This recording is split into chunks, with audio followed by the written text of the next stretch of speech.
જામનગરમાં Eva park અને રઘુવંશી સોસાયટીમાં આવેલ સોમનાથ મહાદેવ મંદિરને 4 વર્ષ પૂર્ણ થતાં ભવ્ય ધ્વજારોહણનું કાર્યક્રમ આયોજન કરવામાં આવ્યું હતું। જામનગર શહેર ભાજપ પ્રમુખ ડોક્ટર વિમરભાઈ કગથરાના હસ્તે ધ્વજારોહણનું કાર્યક્રમનું આયોજન કરવામાં આવ્યું હતું, જેમાં બંને નગરસેવકો પણ ઉપસ્થિત રહ્યા હતા તથા સોમનાથ મહાદેવ મંદિરનો 5મા વર્ષમાં મંગલ પ્રવેશ થયો છે। આ કાર્યક્રમમાં મોટી સંખ્યામાં ભક્તજનો ઉપસ્થિત રહ્યા હતા। કિસાન મોરચાના મંત્રી હસુભાઈ પેઢડિયાની ટીમ દ્વારા સમગ્ર કાર્યક્રમનું આયોજન કરવામાં આવ્યું હતું।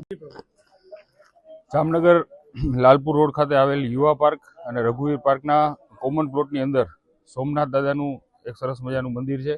આ મંદિરને 4 વર્ષ પૂર્ણ થતા હોય અને 5મા વર્ષમાં જ્યારે એનો મંગલ પ્રવેશ થતો હોય ત્યારે આજરોજ આ વિસ્તારના રહેવાસીઓ અને અમારા ભારતીય જનતા પાર્ટીના કિસાન મોરચાના મંત્રી એવા હસમુખભાઈ પેઢડિયા અને આજુબાજુના સૌ લતાવાસીઓએ સાથે મળી આજે એક મહાદેવજીને ધ્વજારોહણનો કાર્યક્રમ રાખ્યો હતો।